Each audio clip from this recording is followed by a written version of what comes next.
마켓무버입니다.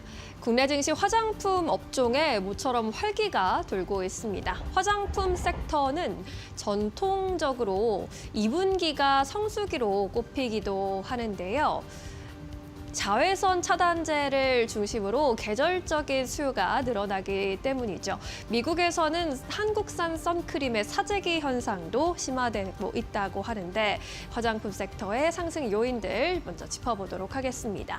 단기적인 모멘텀을 넘어서 이제는 구조적인 변화 국면에 진입했다라는 평가를 받아가고 있는데요. 수출 시장이 다변화하고 있고 계절적인 수요가 회복하고 있는 데다가 1분기 실적의 가시화 등 복합적인 요인이 작용하면서 실적 성장을 이끌어주고 있는 것으로 파악이 되고 있습니다. 이러한 가운데 증권가에서는 중장기적으로 수출 구조 전환에 민감하게 반응할 수 있는 종목을 선별적으로 바라봐야 한다라고 조언을 하고 있는데요. 구체적으로는 해외 수출 비중이 높은 기업, 그리고 선케어 중심으로 고성장 제품 라인을 보유하고 있는 기업, 마지막으로 실적 가시화가 확인된 유통 및 ODM 업체에 주목해야 한다라는 조언이 나옵니다. 그리고 유럽 시장을 바라봐야 한다라는 이야기도 나오는데요. 미국과 중국 시장이 여러 가지 리스크로 좀 다운사이드를 걷고 있는 반면에 유럽 시장이 글로벌 거점으로 급부상하고 있다라는 설명입니다. 특히나 프랑스 세포라의 경우에는 이 홈페이지에 K-뷰티 탭을 따로 마련해서 카테고리를 형성하는 등 K-뷰티 판매에 집중하는 모습도 이렇게 나타나고 있습니다. 그렇다면 우리가 화장품 섹터 안에서 어떤 종목에 좀 집중해 보는 것이 좋을까요? 일단 유안타증권에서는 실리콘2를 탑픽 종목으로 꼽고 있습니다. 세 가지 근거가 있다라고 했는데요. 유럽 내 소비 심리 위축에도 K-뷰티의 수요가 견조하게 유지되고 있다라는 점 첫 번째 포인트로 꼽았습니다. 그리고 고물가 시대의 가성비 선호와 러시아, 우크라이나의 전쟁 완화에 대한 기대감이 K-뷰티의 가격, 효능 경쟁력을 부각시키면서 침투력을 높이는 환경이 조성되고 있다라는 점을 짚었고요. 마지막으로는 유럽의 물류 거점을 확보하고 있고 리테일 채널 확장, 고마진 구조 형성 등 실질적인 성장 인프라가 구축되고 있는 전략 시장으로 볼 수 있다라는 의견을 제시했습니다. 유럽 시장에 집중해서 바라봐야 한다라는 의견이었고요. 이에 따라 목표 주가를 42,000원에서 49,000원까지 상향 조정하는 리포트를 최근에 내놓았습니다. LG생활건강에 대해서도 이제 모처럼 긍정적인 의견들이 줄을 이어서 나오고 있습니다. 하나증권에서 목표 주가 상향 리포트 제시하고 있는데요. LG생활건강의 구조적인 변화 방향을 명확히 보여준 이번 1분기 실적이라면서 1분기 실적 긍정적으로 평가를 했습니다. 실제로 낮았던 기대치이긴 하지만 기대치를 모든 분야에서 웃도는 성과를 보여주기도 했는데요. 신성장 채널의 고성장, 비중국의 두 자릿수 성장이 시작되는 데다가 중국의 흑자 전환 등이 주목할 부분이다라고 평가를 했고요. 특히나 중국이 수익성 중심으로 비중국은 확장하는 방향으로 손익 개선과 중장기 성장 동력 확보가 동반될 것이다라는 전망을 제시했습니다. 목표 주가 42만 원까지 끌어올리기도 했습니다. 이제 화장품 업종 내에서는 글로벌 채널을 잡는 기업의 실적과 주가 두 마리 토끼를 모두 잡을 것으로 보이는데요. 2분기 본격적인 성수기에 진입해 있는 만큼 실적에 대한 분석과 함께 옥석을 잘 갈아보시는 것도 좋겠습니다. 마켓무버 함께 하셨습니다. 네, 이어서 오늘 시장에서 핫한 이슈와 종목들을 함께 이야기 나눠보도록 하겠습니다. 오늘도 함께 해볼 텐데요. 지신포의 박근호 이사 모시고 이야기 나눠보도록 하겠습니다. 안녕하십니까? 안녕하십니까? 네, 오늘도 시장 이야기 좀 해보도록 하겠습니다. 오늘은 보니까는 지수는 방향성 자체는 상승, 코스피가 0.5% 가깝게 상승, 그리고 코스닥이 1% 가깝게 상승 나오는데 수급을 좀 잘 보셔야 될 것 같아요. 코스피 안에서는 기관 수급이 압도적이고 코스닥 안에서는 외국인들의 수급도 들어오고 있습니다. 이런 시장 상황 속에서 오늘 어떠한 이야기 나눠보면 좋을까요? 지금 바로 주제 공개해 보도록 하겠습니다. 네, 오늘 주제를 고를 때 참 많은 고민을 했습니다. 사실 지금 시장에서 너무 좀 빠른 것 같기도 하고 올라가고 내리는 게 좀 빠른 것 같기도 하고 이럴 때일수록 사실 최근에 올라갔던 기업들의 특징을 좀 보니까는 기관 수급이 아주 강력하게 받쳐주더라고요. 네, 맞습니다. 그리고 최근 동안 이제 기관이 어떠한 업종을 사나 봤더니 금융사 쪽, 은행 4사, 특히나 긍정적인 실적도 냈고요. 그 이외에 지방금융 같은 경우는 IM금융이 오늘 보니까는 신고가 경신하기도 했고 앞으로 전망 그리고 탑픽 있으신지 질문 드리도록 하겠습니다.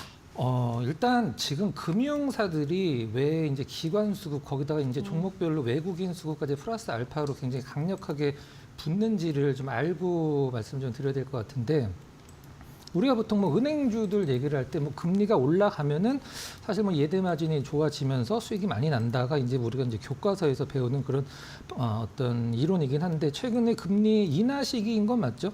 금리 인하 시기에서 과연 은행들이 이 이자 수입이 이제 주 수입이니까 어떻게 방어를 하고 있는지를 잠깐 좀 설명을 드리면, 사실 금리 인하는 올해서부터 시작된 게 아니라 이제 작년서부터 이제 시작을 했기 때문에, 올해 근데 1분기에 은행들이 최대 실적을 올렸다라는 것은 어떻게 보면 좀 이론과 좀 약간 괴리가 있는 좀 아이러니한 부분이긴 한데, 제가 좀 설명을 드려보도록 하겠습니다.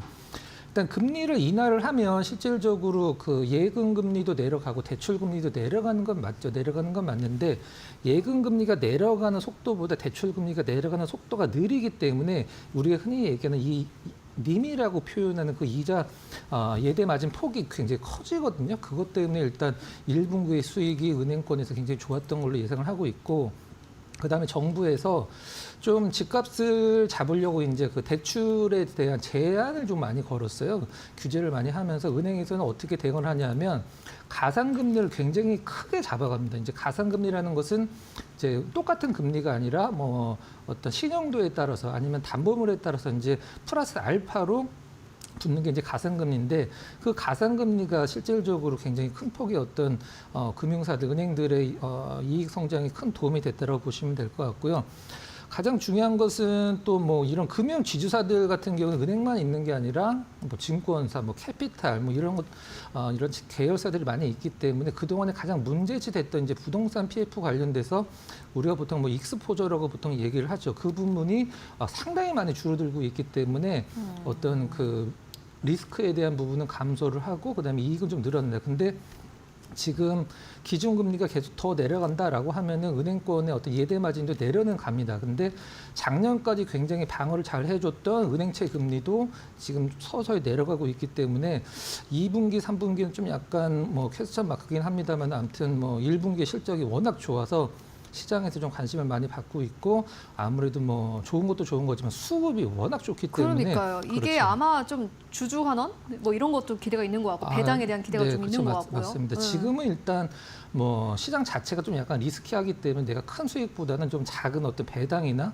뭐 이런 것들을 좀 노리는 투자자들이 많이 있기 때문에 뭐 금융사들이 딱 좋은 어떤 그 업종으로 시장 투자자들한테 어필을 하고 있는 것 같습니다. 탑픽 종목 있으실까요? 탑픽은 한번 좀 소개를 시켜드렸던 그 종목인데요. IM 금융지주 한번 말씀드려보도록 하겠습니다.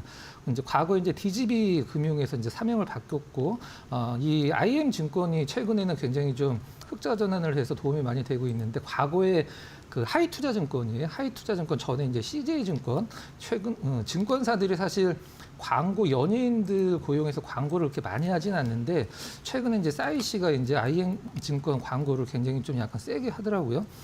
일단 이익이 늘어나는 거에서는 지금 거의 탑픽으로 시장에서 이제 분석을 하고 있는데, IM 금융지주 같은 경우 1분기 자체 영업 기준으로는 뭐 2,091억으로 전년 대비 31%가 증가를 한 상황이고요. 그다음에 충당금 같은 경우는 굉장히 많이 줄어. 충당금이라는 거는 이제 어떤 손실을 대비를 해서 미리 쌓아놓는 금액이죠. 그게 이제 전년도에 1,900억 가까이 됐었는데 올해는 700억으로 줄어서 그게 상당히 도움이 많이 됐고, 뭐 IM증권도 싸이 씨가 광고를 하는 5분기 만에 이제 흑자 전환해서 1분기에 332억 원을 흑자를 냈다. 뭐 다 좋죠. 실질적으로는 계속 좋아지는 것보다 나빴다가 좋아지는 게 증권가에서는 조금 더 호평을 받는 그렇죠. 건 당연하고, 은행들 얘기를 할 때 우리가 보통 CET1 비율을 요즘에 리포트 보면 가장 많이 나올 텐데, 가장 쉽게 정말 쉽게 설명을 드리면 이제 보통주 자기자본 비율이라고 보통주 자본을 위험 가상 자산으로 나눠서 곱하기 100을 한 거예요. 그러니까 많이 나올수록 이제 퍼센트로 숫자가 많이 나올수록 이제 이 자기 자본 대비 위험 가상 자산이 적다는 뜻이죠. 국제결제은행 우리가 보통 많이 듣는 BIS에서 4% 이상만 좀 맞춰라라고 얘기를 하고 있는데, 국내에서는 굉장히 이게 좀 까다로워서 12% 이상으로 맞춰야 되는데, IM금융이 이번에 12%를 맞췄고 보통 우리가 5대 그 시중은행이라고 얘기를 하는 국민, 신한, NH, 하나, 우리 요 5개 시중은행은 작년 대비해서 올해 이 CET1 비율이 내려갔어요. 근데 이게 뭐 은행이 뭐 잘못하거나 그래서 내려간 게 아니라 이제 외국에 이제 대출 같은 걸 해줄 때 환율이 보통 이렇게 환율에 따라서 이렇게 움직이거든요. 그러니까 환율이 1,300원일 때 빌려준 것과 요게 이제 1,300원, 1,400원이 되면 가만히 앉아 있어서도 이 대출이 늘어난 효과가 있기 때문에 대출도 이제 위험 자산으로 꼽히기 때문에 좀 시중은행은 CET1 비율이 좀 내려가고 있는 상황이고 우리 IM 금융지주는 이번에 이제 12% 이상 올라와서 그 부분이 시장에서 좀 약간 긍정적인 역할을 한 것 같고요. IM 금융지주 수급을 보면은 뭐 작년 말서부터 기관 수급 너무 좋고 최근에 외국인들 수급이 특히 오늘 외국인들 수급이 퍼포먼스가 상당히 좋은데 계속 좋았던 기관 수급 대비 외국인 수급은 매도에서 강력하게 지금 매수로 전환되고 있어서 금융사들 중에서 수급도 지금 1등이고 상승률도 1등인 IM 금융지주가 탑픽으로 전 개인적으로 한번 꼽아보도록 하겠습니다. 네, IM 금융지주까지 만나보고 왔습니다.